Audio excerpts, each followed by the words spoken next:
دوباره تیشه به دستم، عاشقان طرز فرهاد میکنن عکس شش گوشه زیبا پشت پلکم تا بتونم همیشه تو را ببینم. باز دوباره دل تنگم به هوای تو دوچاره، دوباره چشام میباره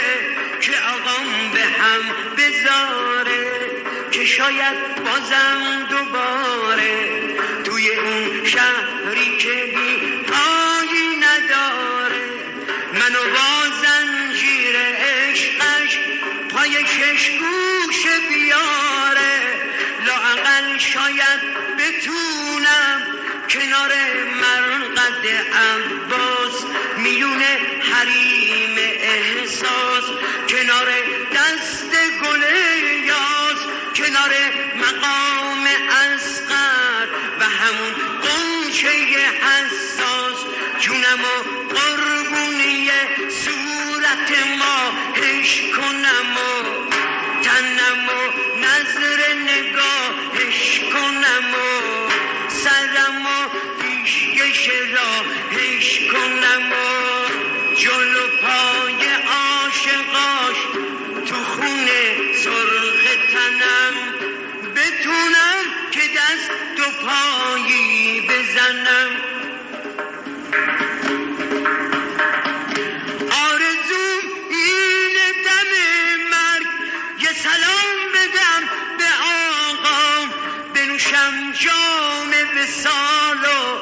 به سلامتی آقا. موقع جون دادن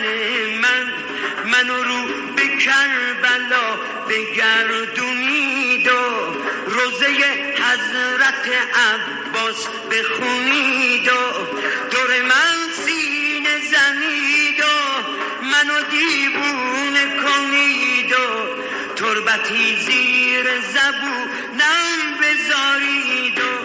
رو تنم لباس مشکی حسین نو بکشید و